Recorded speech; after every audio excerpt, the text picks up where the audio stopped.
Shalom vänner, profetisk uppdatering 12 februari 2024.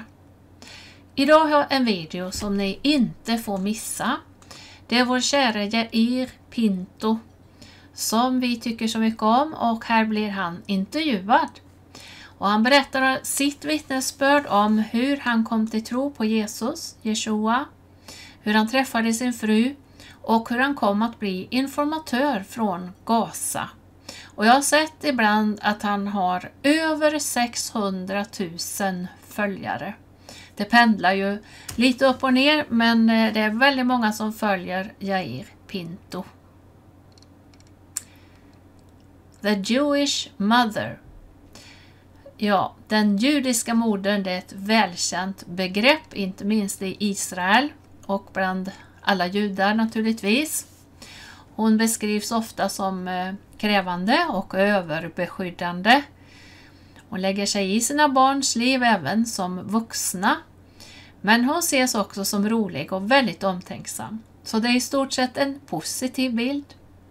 Tänker nu den judiska mamman som dessutom är messiansk Jesus-troende. Då är hon ihärdig i sina böner till Gud, och det får vi höra om här. Det han berättar.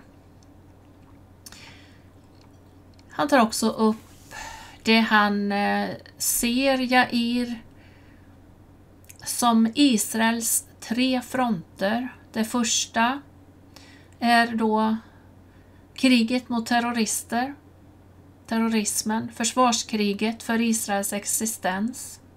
Det andra är det andliga kriget som pågår. Och det tredje är den allmänna opinionen genom mainstream media som ofta kallar det onda gott och det goda ont. Som också har chockerat Jair när han har sett vad man skriver om Israel. Men han vill ju vara med att sprida fakta och sprida sanningen. Och det gör han så väldigt, väldigt bra. Nu är det en del i den här videon som ett ord här och där som blir felöversatt. Men jag tror att det går att förstå allt ändå. Ni hör säkert när jag nämner Hezbollah. Och det handlar ju då om norra Israel. Där Hezbollah skjuter in raketer. Och Israel försvarar sig. Och här översätts Hezbollah till Kila och Kibala eller något sånt där. Så att men ni förstår säkert vad han menar. Det är alltså vissa ord, enstaka ord bara, som är fel. Ja, det andliga kriget, ja. En andlig kamp. Och här ingår kampen emot den falska ersättningsteologin. Som säger att nationen Israel och landet Israel inte längre har någon betydelse. Ser det bara som politik. Och då har det ju ingen betydelse. Då kvittar det ju vad man gör med landet. Om man delar det eller vad man gör. Och innan den här videon vill jag läsa några bibelställen som ingen ersättningsteologi i världen kan förändra. För det gäller bokstavligt om landet, om nationen Israel och om det judiska folket. Sen läser vi väldigt mycket av löftena, de andliga löftena. Det läser vi därför att vi har del i samma löften. Men de bokstavliga löften när det gäller folket och landet, de gäller Israel och det judiska folket. Och jag läser från Hesekiel 38, vers 16. Du skall dra upp mot mitt folk Israel likt ett moln för att övertäcka landet. I kommande dagar ska det ske. Jag ska låta dig komma över mitt land, säger Gud. Det är Israel det. Mitt land. För att hedna folken ska lära känna mig, när jag inför deras ögon bevisar mig helig på dig, du Gog. Det här som vi vet kapitlen 38-39 i Hesekiel, det handlar om Gogs härnadståg som det står, som den beskrivs. Och vi kan förstå att det är upptakten som leder fram till Harmageddon. Tror det är så i alla fall. när vi läser profetierna. Men lägg märke till mitt folk Israel, bokstavligt. Ett geografiskt land och ett bokstavligt folk. Alltså mitt folk Israel och mitt land. Det är Israel. Det är geografiskt, det är bokstavligt. Inget annat. Jag läser också Jeremia 12 och vers 14. Så säger Herren om alla onda grannar som förgriper sig på det arv jag har givit åt mitt folk Israel. Se, jag ska rycka bort dem ur deras land och Judahus ska jag rycka undan ifrån dem. Och vi som ser klart och känner till historien, vi vet att det är bara Gud. Det är bara Gud som har sett till att Israel finns, att det judiska folket har överlevt och finns kvar. Det är bara ett under. Det är under på under. Så läser vi från Joel 3 och vers 14 och det kan vi koppla ihop med Hesekiel 38-39. För det är ju också slutstriden. Det som kallas Josafats dal när Herren dömer. Det är skaror på skaror i domens dal. Ty Herrens dag är nära i domens dal.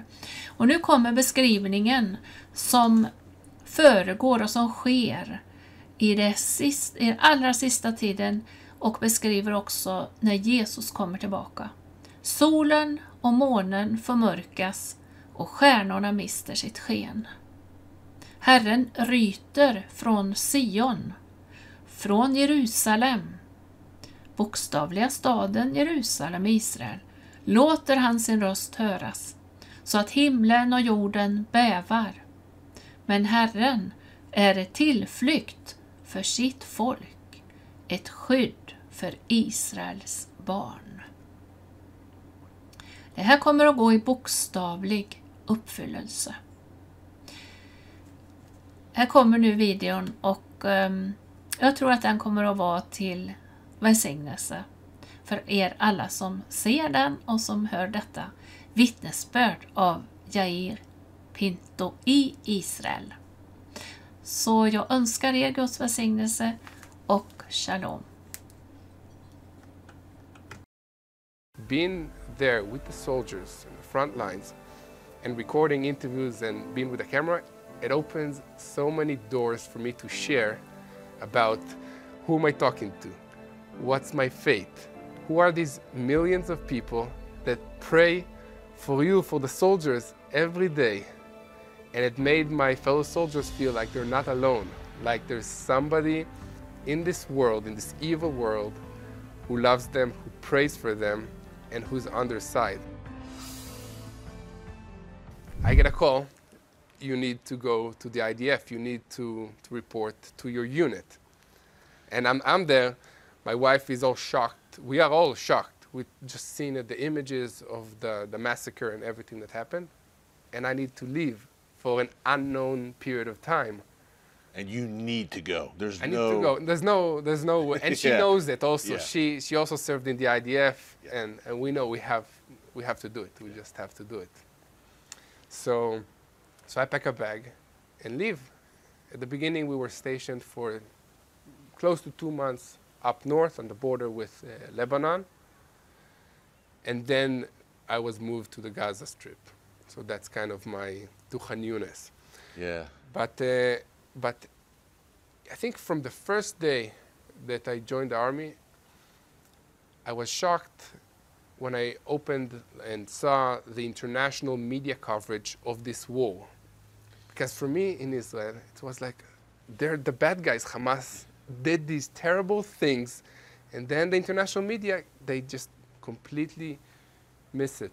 Short memories? Yeah.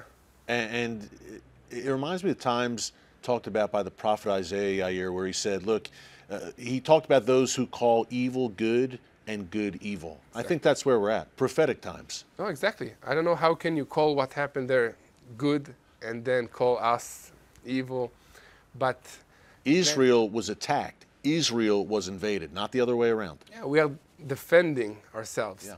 And And then in that moment, I realized that this is not just a normal war. Okay, this is a spiritual war, and it's fought on multiple fronts. So we have the physical front, we have the spiritual front, of course, and we have also the front for the public's opinion.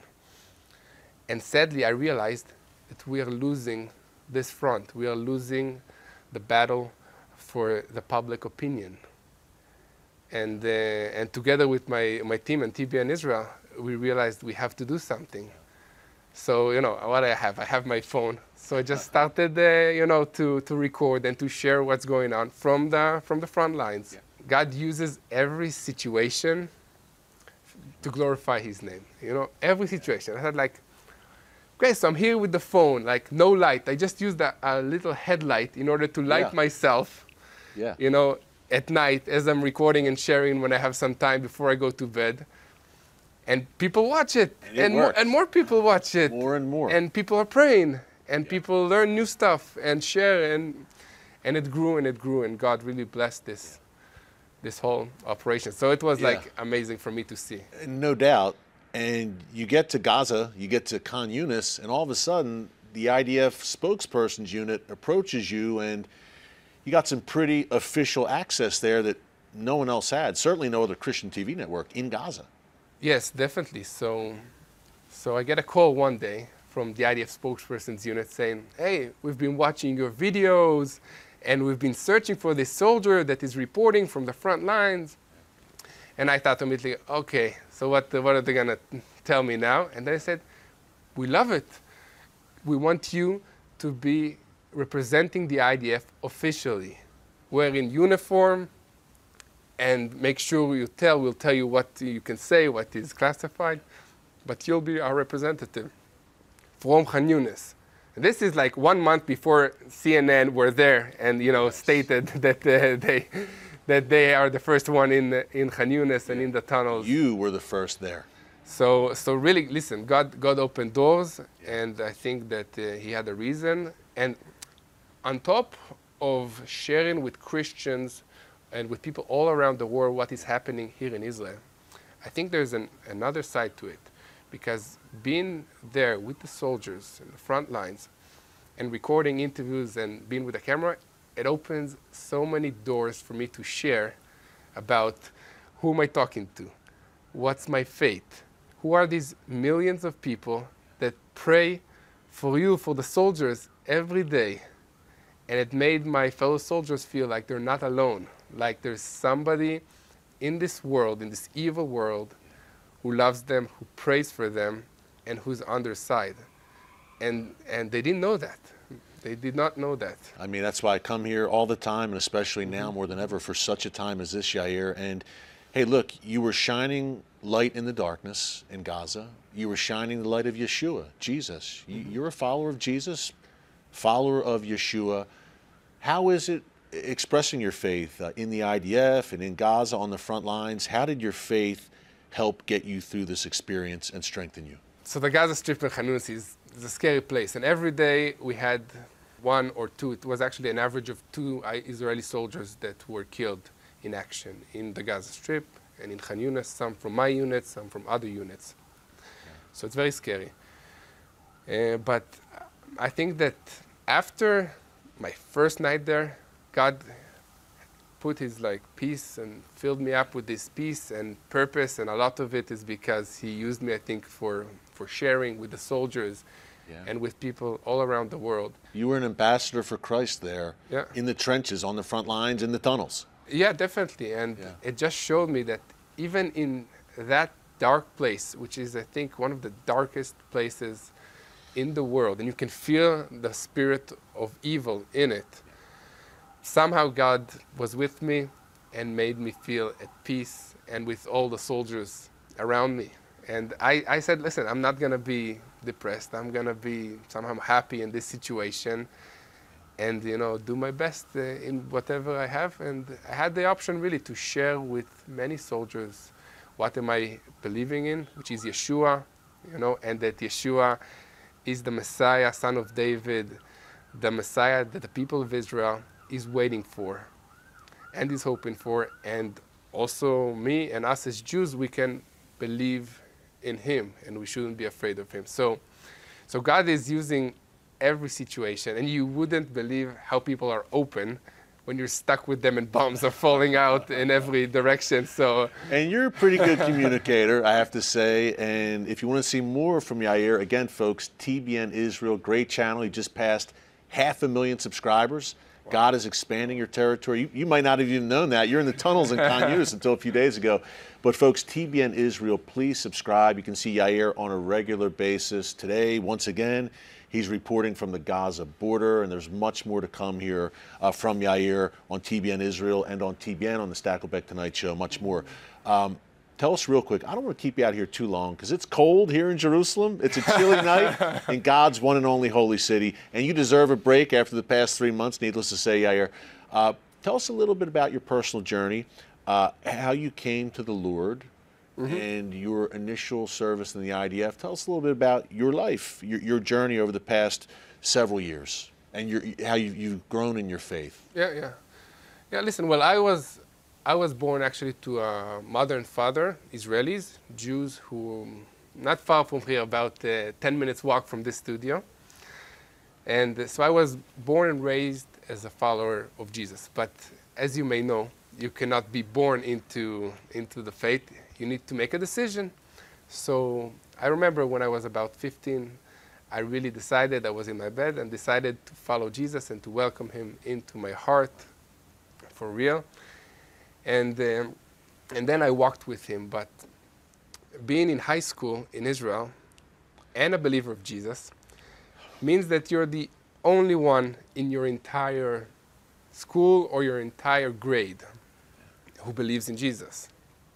So that's hard, and kids are tough. Oh, yeah.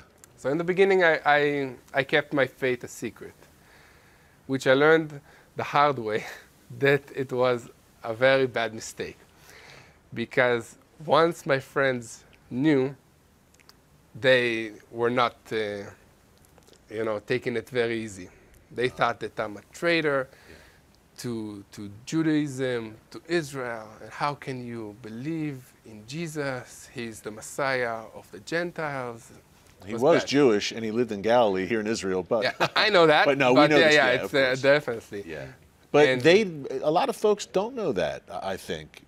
People might, he actually lived here in Israel. Jesus was a Jew, newsflash, but a lot of people don't know that.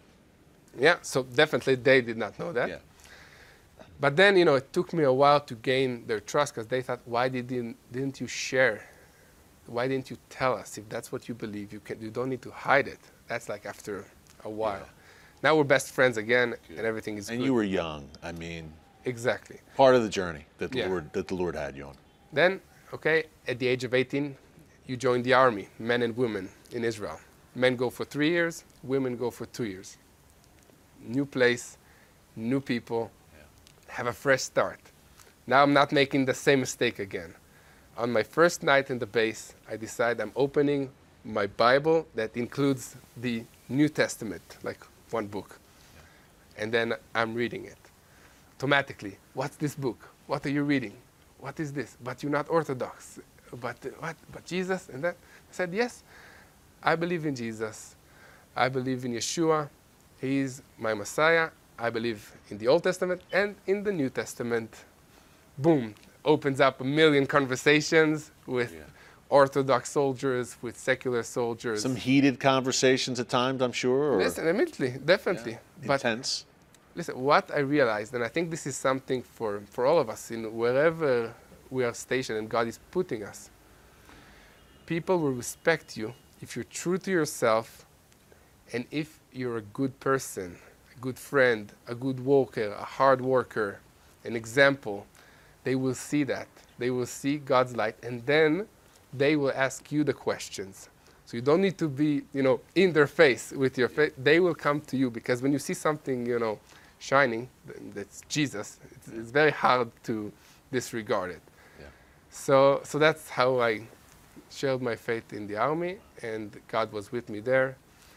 And if we have time, I have like a really cool testimony about how I met my wife. That would be awesome. And that's like an amazing story, I think. Please share, yeah.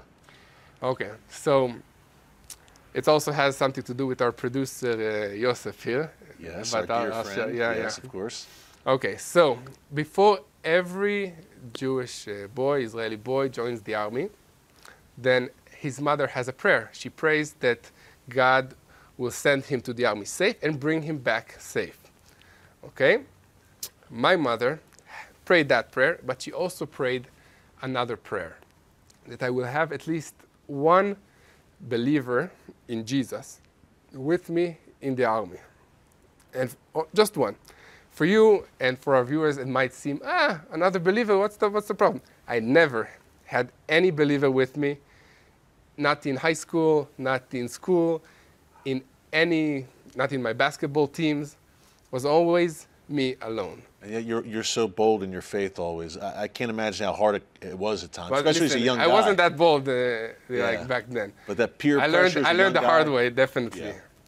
Yeah. But okay, so that was the prayer, and I said, okay, good. She's praying, but I didn't expect anything. I joined the army. First thing she does, calls me. So you have a believer with you? A believer in Jesus with you? I said, no, mother, I don't have. I didn't expect to have. She said, okay, I keep praying. I'll call you next week. And that's my mother. She was persistent with God. Yeah. She kept praying, calls me again. A week later, do you have a believer with you? No. Okay, I keep calling. Hangs the phone. Calls again. During that 2.5 weeks in the army, I'm guarding in the middle of the night, and I see Yosef's brother, Rafi, another mutual friend, who is also a believer in Jesus, coming in. So I'm telling him, what are you doing here? And he's telling me, I was stationed here from a different unit. And I say, okay, so where are you sleeping? And just so you will know, the army is a huge place. It has like multiple units. Yeah. Each unit has multiple brigades, and each brigade has multiple companies, and each company has multiple platoons, and each platoon has 4 different rooms. Each room has 8 bunk beds, and he was placed in my company, in my platoon, in my room, in my bunk bed above me. So that's the power of a mother's prayer. Exactly, the power of a praying woman, no doubt, of a mom especially. Yeah, no, definitely. That is amazing. Yeah. What a testimony. Now you mentioned your wife. That's amazing enough, but you mentioned your wife and the testimony of how you guys met. Connected. Yeah. So fast forward to that, I get released from the army. My mother is praying that I will have a wife that believes in Yeshua, in Jesus. Also, in Israel, Messianic community, people who believe in Jesus, very small. Chances are like there's 0.001% of the population. Wow. Of course, you need to divide it to 2 because, men, women, and then I need to like that person also. Sure. Kind of important. It's kind of important, So fast forward, she's been praying. I also thought, okay, what are the chances? But God, I'm giving it to you because I don't want to marry, somebody who does not share my faith. You can't. It's impossible. Yeah. So I left it to God. I'm sitting reading the Bible with Rafi's father. A great man. And he's telling me, my daughter got released. She was serving in a bunk bed above her with a good friend of mine. She's a really beautiful, amazing woman who believes in the Lord. But she's redhead, so take a look if you like. I don't know why. There's some beautiful redheads out there. Come on, including your children. I know. Listen, I didn't. My mother is also redhead. I guess that was the connection. Oh, okay, so that he said okay, but he said okay. So I say okay. I see how she looks on Facebook and text her. I said no, I don't. I called his daughter and said, no, I don't want you to call her on Facebook. She wanted me to text her on Facebook. Okay. I said, no, give me your phone number. I'll call her. I'm old school. I am too. Yeah. So I did. And then we went on a blind date, and the rest is history. And now I have 4 redheads back in my house. Yes, you do. You're outnumbered. Yeah, What a yeah. beautiful family. I know they're your pride and joy there. Hey, what an awesome testimony. Yeah. This was incredibly encouraging. I could see how, hey, you would keep morale high in Gaza because you just have such a positive spirit about you all the time. And sharing a great testimony like that, I know you were sharing it with your fellow soldiers in the darkest of places in Khan Yunis and beyond here throughout the land. Hey, last question, one kind of serious and one looking forward. A lot of people are asking, and I was just up on the northern border. You were there not too long ago. As the IDF continues to complete this difficult job of crushing Hamas decisively, and it's not over yet by a long shot, it's going to take some more time, as you said earlier. What do you see when you look north? It seems that another great evil, it doesn't seem, we know, there's another great Iranian-backed evil gathering to the north. What's your outlook there about what needs to be done about that Hezbollah threat?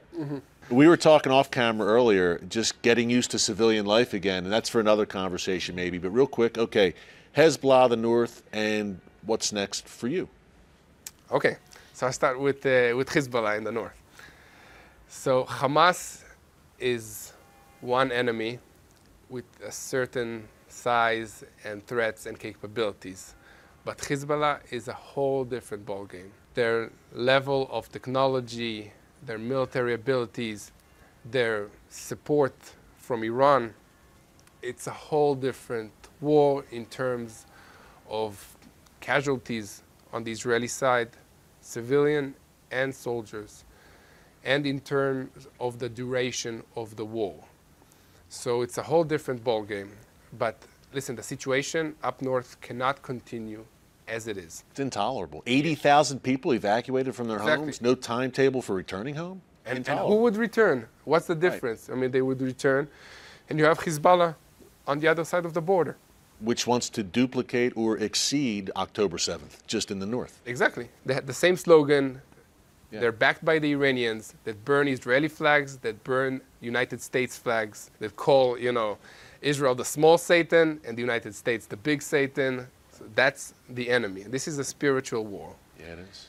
So until we create a buffer zone or a security barrier between our communities and the Hezbollah presence in Lebanon, nobody can return to their houses. It's just not viable. And I'm so glad, by the way, you mentioned that this is also a threat to the United States and the world. Folks, Israel is just the first line of defense for the civilized world. Definitely. So until we gain this security barrier, I don't know if it's with diplomatical pressure, I don't know if it's with a ground maneuver of IDF forces with the support of the US and our allies, but until we do something, the reality cannot get back to normal. It's just not a possibility. And we've been hearing a lot about fights in Gaza and operations in Gaza, but every day since the beginning of this war, there's a battle between Israel and Hezbollah. It's like we're punching them, they're punching us, we're punching them, we're destroying that for them, they're launching rockets at us. And every little spark can ignite a big explosion up north, and then the rest of the world will be dragged into it. Oh yeah. Very fast. The coming Great Northern War, I guess we could call it. And for you, hey, you'll be busy. You're a family man, getting back home after 3 months away, obviously, and exciting things at TBN Israel and with the channel. Tell us a little bit more about that, what you have planned. Yeah, definitely. So God opened the door during this war for us to reach millions of people across the world with what is happening in Israel and encourage them to pray for the situation here. So we decided to keep doing it every day and share what is happening from Israel with millions of people around the world. So that's what we're doing, and we want to expand that. We want to create more content. We want to connect between the Christians all over the world and everybody who wants to connect with Israel, with Jerusalem, with TBN Israel here. We have a team that is passionate about sharing the truth of what is happening in Israel with the world, so that people can really pray for the situation by understanding what is happening. It's very hard, it's very hard to pray for something or for someone that you do not know. You need to have a personal relationship. Yeah. God is a personal God. So everything has to be personal. Yeah. So that's what we're trying, and we are creating here. And we can't do it without the support of our viewers. We're now also launching a non-profit as part of TBN Israel, in order to raise more funds for more productions in Israel. Okay? That will be aired on the TBN platforms, on our social media, for people around the world to watch what we're doing here. Absolutely amazing. And last request, how can we pray for you and for Israel right now? We've got millions of believers, I'm sure, will watch this, and they want to know, how can I help? Any particular prayer points, requests that you have for yourself, your family, and of course for the land, the IDF? Yes, definitely. So I think that more than praying for the IDF soldiers that are fighting every day, and for us to return the hostages, which is super important and goes without saying, I think that we need to pray for those who are staying at home with the children, with the businesses, the wives that suddenly became single mothers because the husband is in the army for so long. And also, for me personally, returning to the civilian life is not easy. It's a shift, and it takes time. So I know that God has plans and He's in control, but please pray for the IDF soldiers also who are released and in the process of getting back to their normal lives. And of course, pray for the peace of Jerusalem, and join us in sharing the truth of what is happening here, so that everyone in the world will know who we are fighting, why we are fighting, and why we need to do it.